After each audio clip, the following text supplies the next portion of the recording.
Fala pessoal, aqui é a professora Isis, sou prof de Química e há algum tempo venho trabalhando com as questões da Católica, do Enem e do PAV também. Quem quer conhecer um pouquinho mais do meu trabalho, consegue me encontrar lá no @toralesisis. E essa questãozinha que eu acabei separando aqui para vocês hoje é uma questão que envolve funções inorgânicas e propriedades da tabela periódica, que costuma ser bem frequente na prova da Católica. Tá? Então, para quem não está acostumado ainda com as provas da Católica, vai começar a fazer, saiba que essas provas costumam ter um padrão de comportamento, onde a primeira questão é uma questão de química geral, inorgânica, e de 2017 para cá, essa primeira questão costuma ser uma questão envolvendo tabela periódica, funções inorgânicas, bem padrão. Tá? Então, essa questão, ela foi a pedidos quando eu abri a caixinha de perguntas lá no meu Instagram, e diz o seguinte, da Católica do vestibular de 2017, as tinturas capilares que utilizam acetato de chumbo, e aí ali tem o acetato de chumbo, são as tinturas progressivas que são compostas de soluções aquosas de sais metálicos. Elas são usadas para escurecer cabelos grisalhos, pois o chumbo combina-se com o enxofre disperso e também com o enxofre das proteínas do cabelo, formando o sulfeto plumboso, que tem a cor preta. Sobre esse sal de cor preta, afirma-se que... Então, eu separei afirmativa por afirmativa para a gente ir construindo esse pensamento juntos, tá? O ânion presente é formado por um elemento localizado na família dos calcogênios. É tetravalente e que forma o ácido sulfuroso. Então, vamos começar com essas informações aqui, ó. O ânion. O ânion que ele está falando, presente nesse sal, quem é o sal que ele está falando, gente? É em relação ao sulfeto plumboso. Tá? Em relação ao sulfeto plumboso. Então, esse ânion é formado por um elemento químico. Quem é o elemento químico que forma esse ânion? Então, gente, o sulfeto plumboso é esse aqui, ó. Esse é o sal chamado sulfeto plumboso. O ânion é o S2-. O elemento que forma esse ânion é o enxofre. Então, esse elemento ele está localizado na família dos calcogênios? Ele está localizado lá na família 6A, na coluna 16 da tabela periódica? Sim, ele está localizado na família dos calcogênios. Ele é tetravalente, ou seja, ele faz 4 ligações químicas?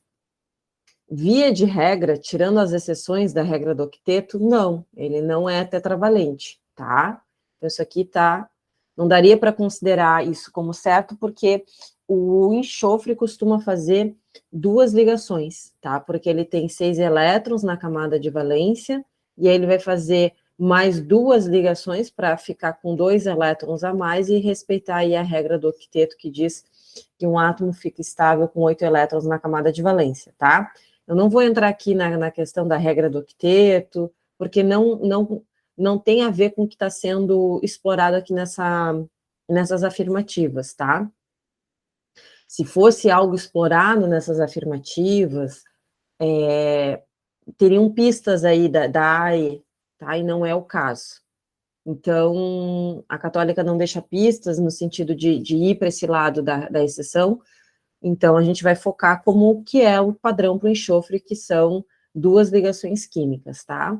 Então, ele não é um tetravalente, porque quem é tetravalente faz 4 ligações, que é o caso do carbono, gente. O carbono tem 4 elétrons na última camada, ele vai fazer 4 ligações para ficar com 8, então ele se caracteriza como um elemento tetravalente. E ele forma, esse ânion forma o ácido sulfuroso. Então, aqui eu vou explicar de 2 formas, uma forma bem rápida e objetiva. Ó, ele é um S2-, e ele tem aqui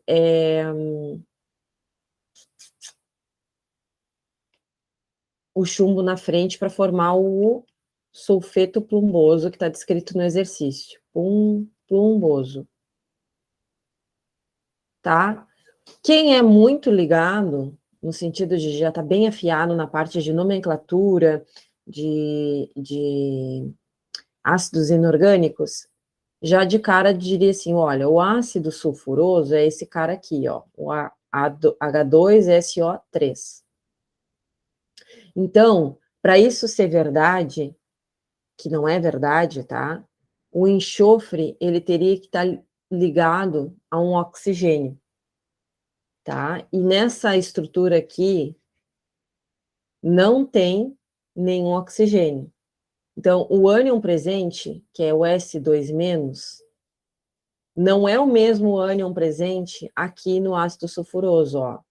No ácido sulfuroso, o ânion presente é o SO3 2-. Tá? Tem oxigênio, é um ânion composto, então uma coisa não tem nada a ver com a outra, tá?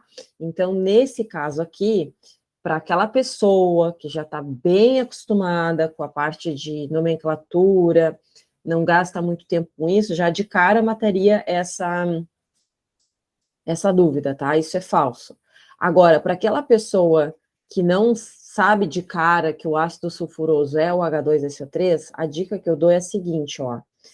Constrói um macete o teimoso mosquito no bico do pato, e aí completa aqui a lista do sufixo dos sais com eto, porque é ato, eto e ito, que vai ser o sufixo de algum sal, e na esquerda completa com o sufixo do ácido que está faltando aqui, que é hídrico.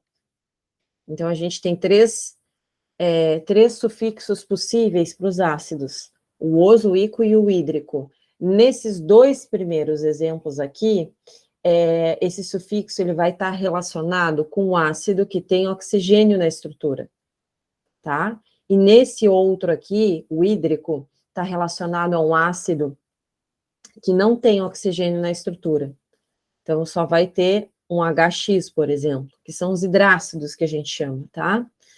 Então, a gente vendo aqui, ó, olha que interessante, aqui é sem oxigênio.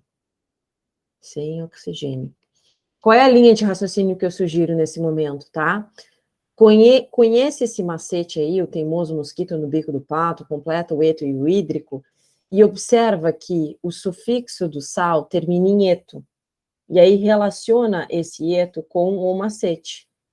E aí, relacionando com o macete, tu vai ver que o eto, ele está vinculado a um ácido que não tem oxigênio na estrutura. Tá? Então, aqui a gente acaba parando aqui num contexto onde o sufixo ele é hídrico.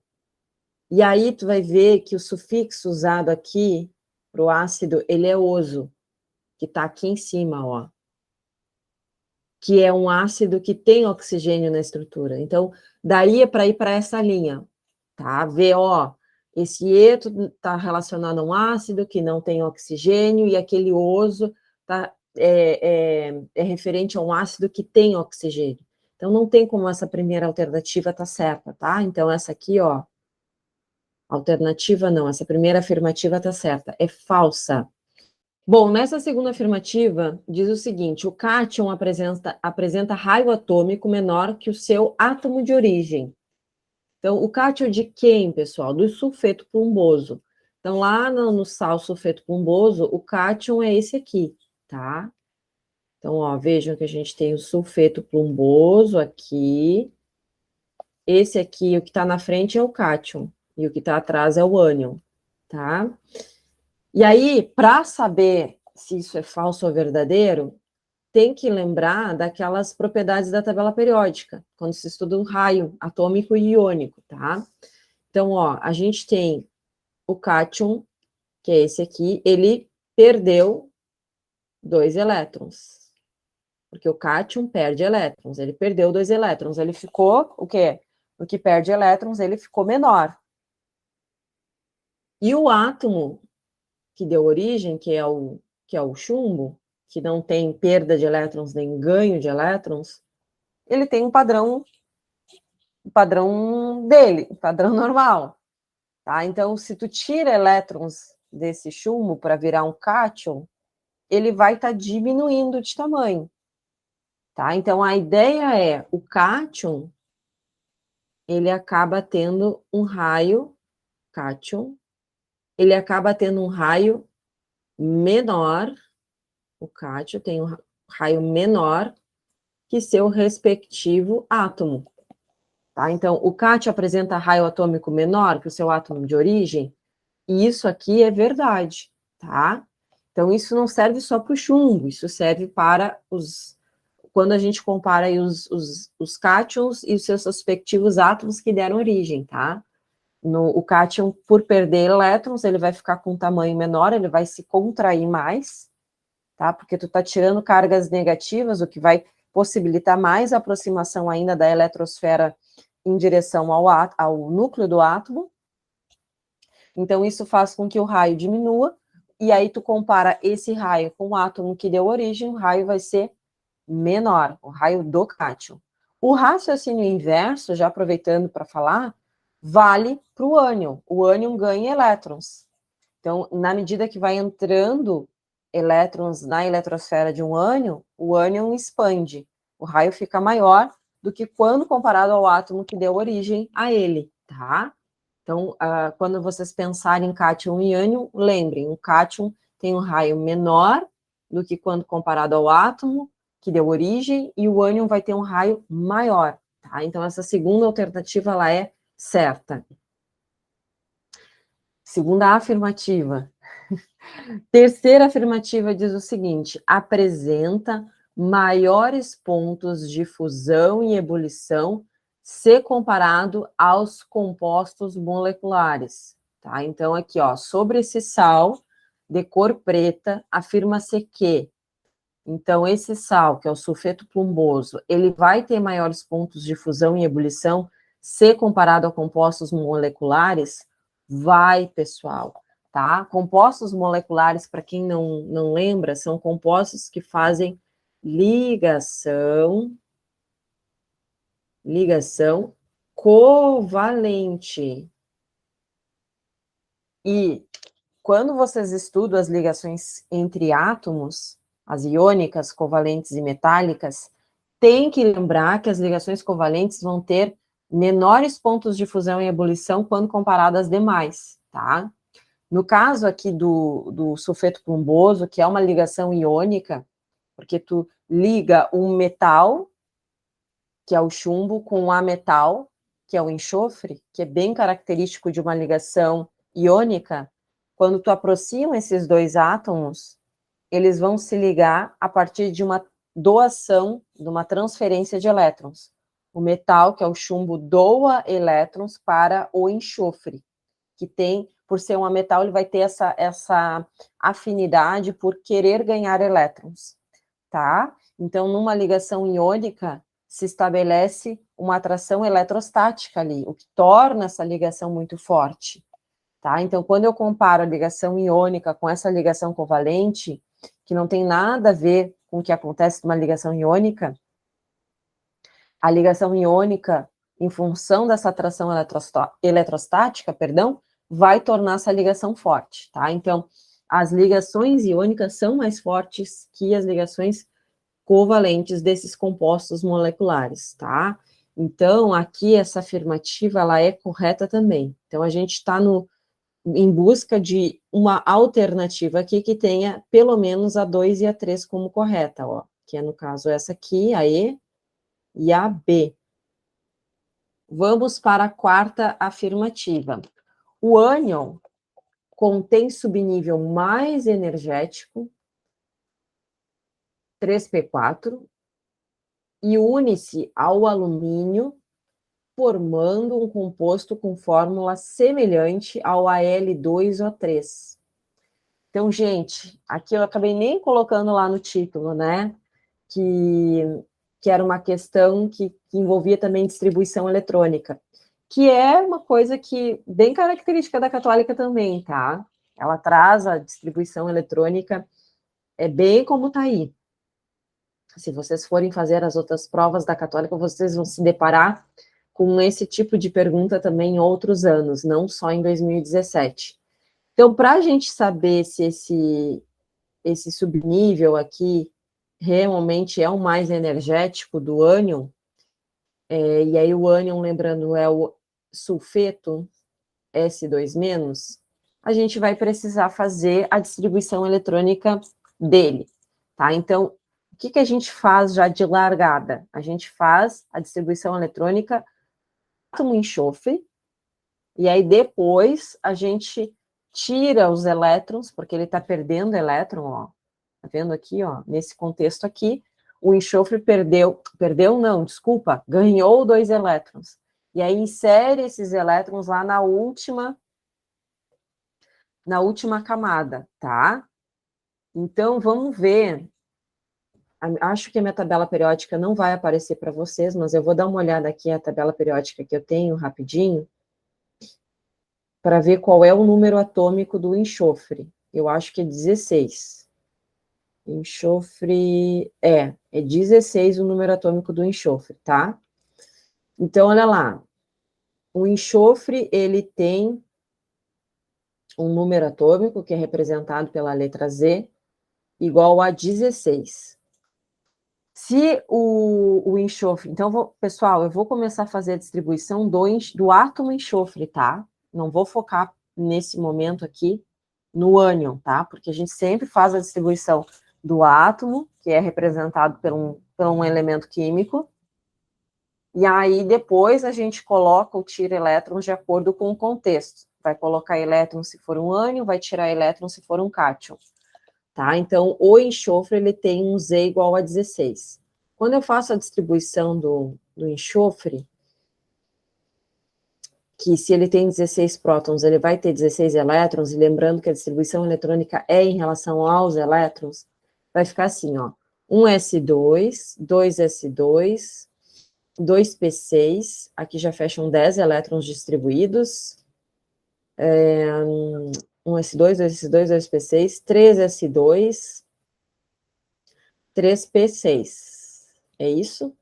Fechei 10 elétrons aqui, e aí aqui eu fecho mais 8 elétrons, ó, até me passei. Então aqui eu vou apagar, é 3p4, tá, gente? 3p4, aí com mais esses 6 elétrons aqui do terceiro nível de energia, dá um total de 16 elétrons, tá? Então vejam que o enxofre, ele tem 16 elétrons distribuídos, e o nível e subnível mais energético do enxofre é o 3p4. É esse aqui, tá? Do caso do ânion, não é esse aqui. O do ânion, eu vou ter que acrescentar 2 elétrons aqui, e aí a distribuição ficaria até aqui o 3s2 igual, e eu teria um 3p6. Então, daqui para cá, aumentou 2 elétrons. Tá? Então, a distribuição eletrônica desse ânion, na verdade, ela não é aquela do 3p4. Ela seria do 1s2 ao 3p6, onde eu insiro esses 2 elétrons ganhos para o caso desse ânion. Tá? Então, o ânion contém subnível mais energético 3p4? Não. Não é o ânion que contém. Quem contém o subnível mais energético é o enxofre, é o átomo neutro. Tá? Então, por isso que isso aqui é falso, tá, gente? Essa alternativa 4 aqui, ela é falsa. E une-se ao alumínio, formando um composto, vamos ver o resto, tá? Para a gente já aproveitar o momento e estudar juntos aqui. E une-se ao alumínio, formando um composto com fórmula semelhante ao Al2O3. Então, vejam, ó, o Al2O3 é um óxido. E aí, o que eu tenho aqui, se eu fosse ver as cargas de cada caso, né? O alumínio com carga 3+, esse 3 que está aqui sobe, e esse oxigênio com carga 2-. Então, o ânion tarará, tarará, une-se ao alumínio. Então, se eu juntar o alumínio com o enxofre, com esse ânion 2-, formaria um composto semelhante a esse aqui? Vamos ver, ó. Então, eu pegaria o Al3+, e juntaria com o enxofre 2-, que é justamente o ânion que está aqui nesse sulfeto plumboso, e aí eu formaria esse composto aqui, ó, Al2S3. E aí isso aqui tá certo, tá? Seria um composto semelhante ao Al2O3. Nós vamos ver aí a alternativa não, afirmativa 5, para a gente entender o porquê que ela é verdadeira, tá? Então, olha lá, o que diz nessa afirmativa 5? O cátion é formado por um elemento, que é o cátion. O cátion é o Pb2+. É formado por um elemento, que é o elemento? O Pb, que é o chumbo, menos eletronegativo e de menor energia de ionização que o selênio. O elemento Se é o selênio, tá? Gente, eu acabei esquecendo de falar ali nas outras afirmativas que a Católica, em 2017, ainda disponibilizava a tabela periódica, tá? Então, faz sentido trazer essas abordagens que estão inseridas nessas afirmativas num contexto que a prova te dá a tabela periódica, tá? Nesses 2 últimos anos que a Católica fez a prova durante a pandemia, a Católica não disponibilizou a tabela periódica. Então, não teria por que perguntar uma coisa dessa, ainda mais porque tu não tem obrigação de saber aonde está o chumbo e o selênio, tá? Eu não acho que viria uma pergunta exatamente como está nessa afirmativa 5, onde obrigaria o estudante a saber onde é que está o chumbo e o selênio na tabela periódica, tá? Eu acho muita sacanagem, tá? Então, o que eu posso dizer para vocês? Vamos ver aqui, ó. Eu deixei meu material de propriedades da tabela aqui também, para a gente ver isso juntos, tá? Olha só. O chumbo e o selênio, vamos ver a localização deles na tabela periódica. Aqui está o chumbo e aqui em cima está o selênio, tá? Esses números que estão escritos aqui embaixo de cada elemento químico é o valor de eletronegatividade de cada um deles, tá? Inclusive, vocês não têm obrigação nenhuma de saber qual é esse valor. Vocês têm que ir por uma prova da Católica, uma prova do Enem da vida, outro vestibular, tendo noção quem são os elementos mais eletronegativos, que tá ali, ó, é o flúor, o oxigênio, o nitrogênio, o cloro e o bromo, tá?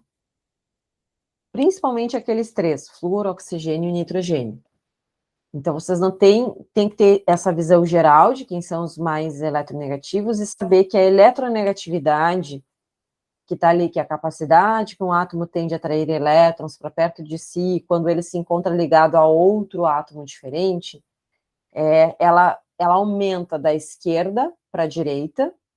Então, dentro de um mesmo período, ela aumenta da esquerda para a direita. Tá aqui, ó. Daqui para cá. E ela aumenta de baixo para cima. Então, na coluna, dentro de uma mesma coluna, dentro de mesma família, grupo, tá? Ela vai aumentar de baixo para cima, tá?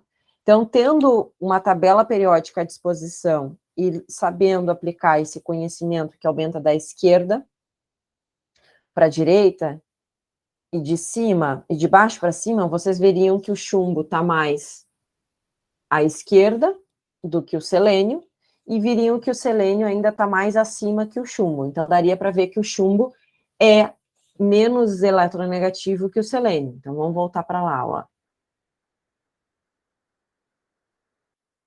O cátion é formado por um elemento menos eletronegativo do que o selênio. Então, o elemento que a gente está falando aqui é o chumbo e o selênio. O chumbo é menos eletronegativo que o selênio? Yes, é menos eletronegativo. Então, essa parte aqui está corretíssima. O chumbo, ele tem menor energia de ionização que o selênio. Vamos ver.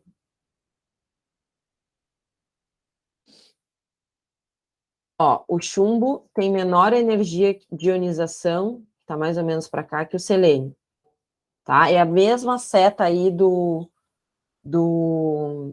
cabe a mesma seta que o da eletronegatividade, tá? Aumenta da esquerda para a direita e de baixo para cima, tá? Então, tá certo, ele realmente vai ter uma menor energia de ionização que o selênio, tá?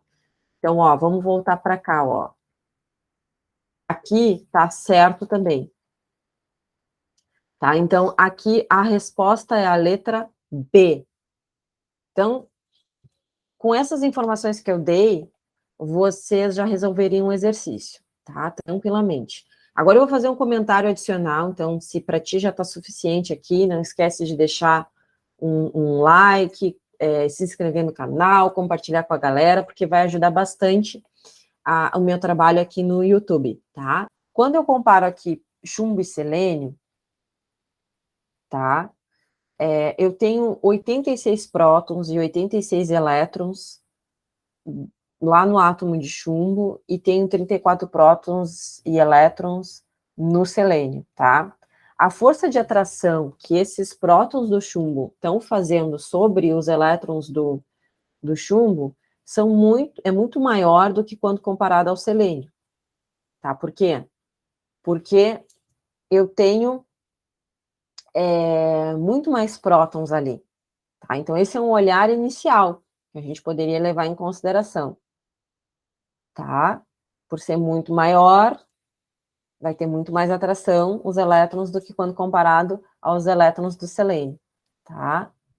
Só que eu não posso olhar isso como um fator isolado, porque eu também preciso levar em consideração as camadas eletrônicas, tá? Então, como o chumbo tem 6 camadas eletrônicas, 6 níveis de energia, e o selênio tem 4, é um átomo menor, tá? Isso vai acabar tendo um papel muito importante em relação à energia de ionização, tá? O que eu quero dizer com isso? Como o selênio tem uma menor quantidade de camadas eletrônicas, ele vai ser um átomo menor, isso vai aproximar a eletrosfera ainda mais do núcleo do átomo. Então, para arrancar os elétrons do selênio, vai ser mais desafiador do que arrancar os elétrons da camada de valência do chumbo. Então, isso é o que explica o porquê que o selênio tem uma maior energia de ionização do que quando comparado ao chumbo, tá? Então, é importante a gente sempre olhar, principalmente nesse caso, que eles não estão no mesmo período e não estão na mesma família, tá, gente? A gente vai ter que levar em consideração esses dois fatores, quantidade de prótons no núcleo e camadas eletrônicas, tá? Então, não dá para pensar de forma isolada aqui, porque eles estão em períodos e famílias distintas, tá? Vai pesar muito o fato desse selênio ser um átomo menor, tá? Então, por isso que a alternativa B acaba sendo correta, tá bem? Eu espero que vocês tenham curtido. Como eu já falei, se inscreve no canal, deixa a tua curtida, comenta, envia para o pessoal, que isso ajuda a gente que trabalha de forma independente a trazer mais conteúdo gratuito para vocês aqui no YouTube, tá bem? Beijo, pessoal!